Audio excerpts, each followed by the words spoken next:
What's really causing your high blood pressure? The hidden cause of high blood pressure that no one's talking about. Let's get straight to it. Nearly half of all adults now apparently have high blood pressure. It's one of the most aggressively medicated conditions in the modern world. And yet, hardly anyone's asking why or why it's happening in the first place. Instead, we just get the usual prescription. Here's your pill, come back in 6 months. No chat about your diet, no mention of magnesium, no real discussion about what you're eating or sugar or your nervous system or the simple lifestyle habits that could lower your numbers naturally. Now, I'm not telling anyone to ditch their medication cold turkey. Of course I'm not. But what I am saying loudly and clearly, hopefully, is that we need to look upstream, because if we don't figure out why the blood pressure is going up, we're going to spend the rest of our potentially shorter lives chasing symptoms. Chapter 1. Magnesium, a mineral no one's getting enough of. So Dr. Natasha Campbell McBride, who wrote the brilliant book Gut and Psychology Syndrome, amongst other books, has been saying this for years. High blood pressure isn't a disease, it's a symptom of a deeper imbalance. And one of the biggest culprits? Magnesium deficiency. So you need calcium to contract your blood vessels, but to relax them, that's magnesium's job. And here's the problem. Most people get plenty of calcium, often too much, especially if they're taking supplements. And if you're a little short, don't worry about it. Your body's got a sneaky backup plan. It'll simply borrow calcium from your bones. Not ideal, of course. This is how osteoporosis happens, but it will do it in the name of survival. Magnesium, though, that's a different story. It's getting depleted all over the place, from stress, from eating processed food, from taking medications, and our tragically exhausted soils. Topsoil degradation is accelerating due to industrial farming, monocropping, single crops on massive tracts of land, overuse of synthetic fertilizers, glyphosate, aka Roundup, and poor land management. So side note here, without healthy soil, we lose nutrient-dense food, carbon storage, water retention, and ultimately the ability to grow anything at all. Listen to that little guy. I'm in the south of France, in the Gers, which is about an hour. I'm about an hour west of Toulouse, and it's just glorious. Beautiful place to spend a holiday. So unlike calcium, your body can't just break into its own magnesium savings account when supplies run low, because there isn't one. If you don't consume it, you don't have it. And that, my friend, is your recipe for disaster. So our soils are depleted. Our food is processed, and for many of us, our lifestyles are he's so noisy, are a stress-fueled nightmare. To make matters worse, magnesium gets used up like crazy when we eat sugar. Dr. Campbell McBride, tricky double-barrel name, she points out that it takes dozens of molecules of magnesium to process just one molecule. Can you be quiet? Of refined sugar. Let that just sink in for a moment. The ratio is around 50 to 1. So where does the body pull that magnesium from? From your muscles, from your bones, and, you guessed it, the smooth muscles in your blood vessels. This is the connection with blood pressure. So when you're living off toast and cereal and a little mid-afternoon chocolate pick-me-up, your magnesium is being drained just to keep up. Your blood vessels can't relax and your blood pressure rises. Hello, hello, hello, hello, Zoya. Come here, come here, come here. It's Mikey's friend Zoya, Mikey's girlfriend Zoya. Hey, Zoya, come here. Oh, she's a good girl. Oh, she's a good girl. She's been in the lake. Chapter 2. It's not just sugar. It's wheat and corn and processed crap. Pardon the minor expletive, but I refuse to refer to it as food. So Dr. Natasha doesn't mince her words. In her view, the modern diet, high in grains and seed oils and refined sugar is at the heart of our cardiovascular epidemic. She points to wheat, barley, rice, maize, sugar as the major offenders, and these foods that digest down into glucose almost instantly, they spike insulin, they deplete magnesium. And we're not just talking about cakes and biscuits, we're talking about the bread, the pasta, the rice, all the cereals, the crackers, yeah, even the Rivitas, all the things that we've been told are healthy whole grains. Now, do I think that 100% of high blood pressure cases are caused by these foods? Well, probably not quite. That's a bit of a bold claim. And I like my claims to have a bit more nuance. But is it a huge part of the puzzle? Absolutely. I'm Emma Voysey, and I'm a board certified health coach, helping people to lose stubborn fat and boost energy and reverse disease through eating real food and a no-nonsense approach to their health. No calorie counting, no fluff, just facts and results. In the past 28 days alone, over 400,000 of you have watched my videos, and yet only 48,000 of you have subscribed. That means 3/4 of my viewers are just peeking in through the window. If you're one of them, please, please hit the subscribe button. It really genuinely helps my channel to grow and lets me keep giving you free myth-busting content every single week. Chapter 3. The missing conversation in most doctors' offices.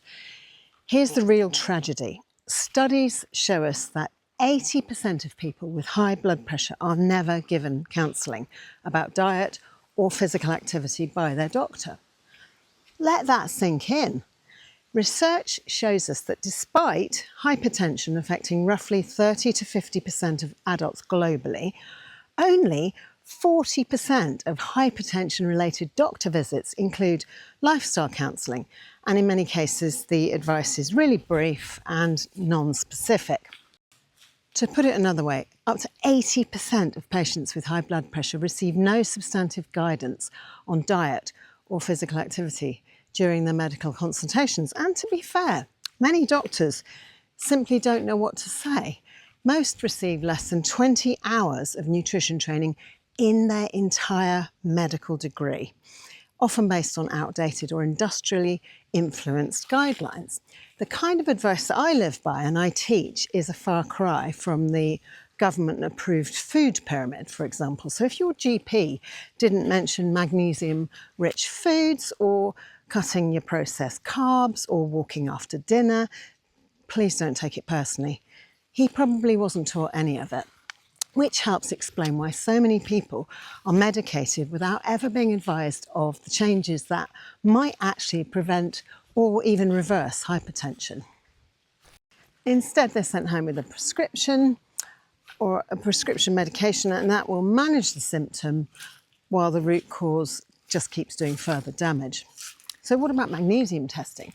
What about stress management? What about a simple food-first approach to reducing inflammation? Crickets. Please consider becoming a paid channel member and unlock exclusive deep dive videos, bonus resources and behind the scenes insights. It's all waiting for you. Just click the link below to join as a subscribed YouTube member from just $2.99 a month. It's like less than the price of coffee or a half a sad takeaway sandwich.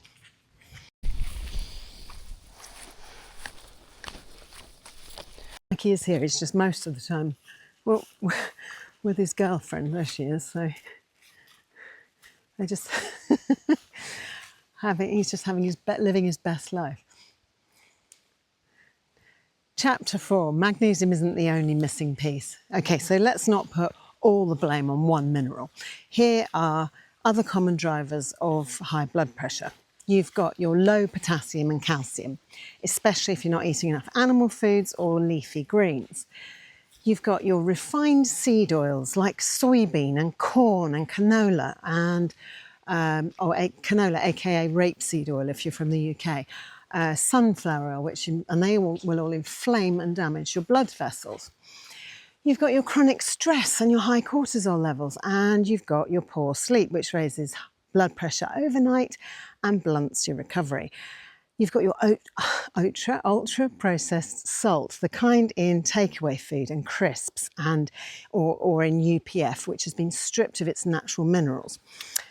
Natural salts, instead, like Redmond's real salt or Himalayan pink salt, they contain trace minerals that will actually help to balance fluid retention and pressure regulation.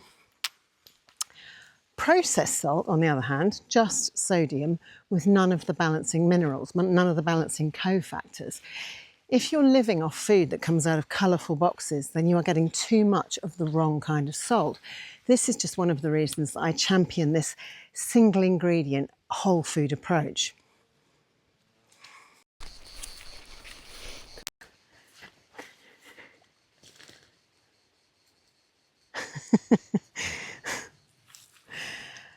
Chapter 5, the sugar-magnesium connection. Let's revisit sugar for a second, because it's not just about insulin spikes. It's about nutrient theft. Sugar is what's known as an anti-nutrient.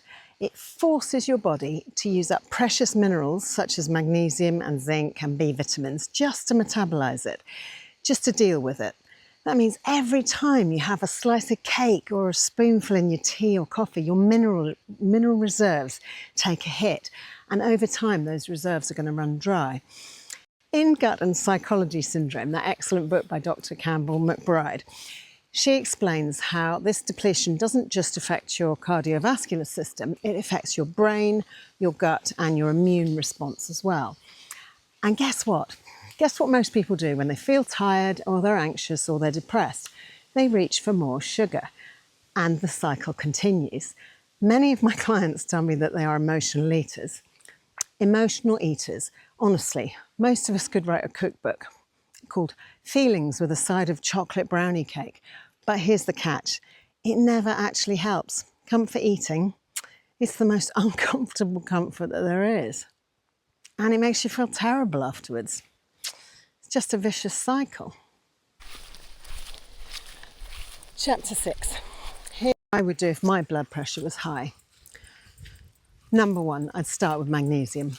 I'd supplement daily, aiming for 400 to 500 grams in a day, split across morning and evening. Magnesium glycinate is my go-to, especially at night for sleep.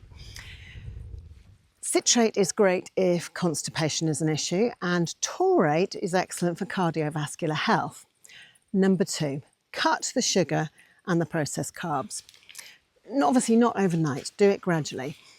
Meal by meal, swap out the cereal and toast for protein and fat, eggs, leftover steak, smoked salmon, even a sardine omelette. These are meals that are going to stabilise, not spike. Number 3, I'd add more potassium-rich foods. Think avocados, salmon, beef, mushrooms, cooked greens. You need the potassium to balance the sodium and support your kidneys and your adrenals. Number 4, walk after your meals. 10 minutes, just 10 minutes of light movement after you've eaten food can help to reduce that post-meal blood sugar spike. It can improve insulin sensitivity over time and lower your blood pressure. Number 5, get morning sunlight. Circadian rhythm matters. Morning light helps regulate cortisol, which in turn affects your blood pressure throughout the day. Number 6, address stress like it matters, because it does. Magnesium is used up rapidly by stress. So therefore, breath work, grounding, she says, taking off her shoes, grounding, reading something calming before bed, lavender oil dabbed on your temples, that's a brilliant one. I lie on a spiky mat called a Shakti mat before I go to sleep each night. And it is super relaxing. It stimulates acupressure points on your back. All of that helps. Chapter 7, testing, if you're curious. If you've got high blood pressure, it's worth digging deeper, because a standard GP or MD, if you're in the States, test panel won't tell you much. Often it'll just be about cholesterol or basic kidney markers. So here's what I'd ask them to check: magnesium RBC, not serum, fasting insulin, A1C and fasting glucose, cortisol, AM or the 4-point test, vitamin D, electrolytes, potassium, sodium, calcium, homocysteine, thyroid panel, including free T3, free T4 and reverse T3. Your blood pressure might be the symptom, but these markers are going to point you to the cause. Closing thoughts.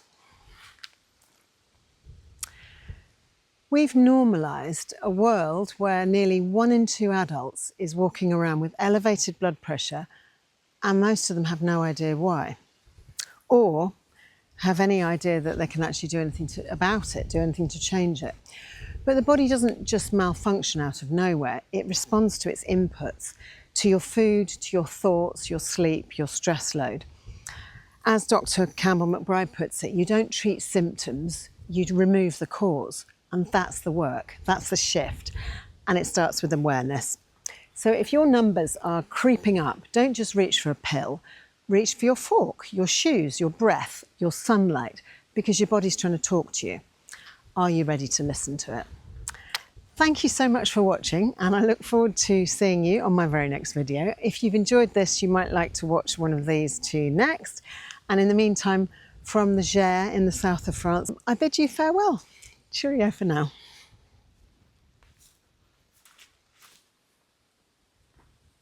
Come on, you two. Come on.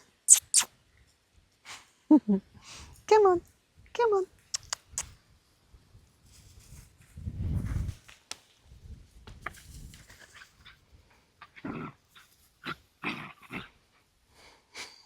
on.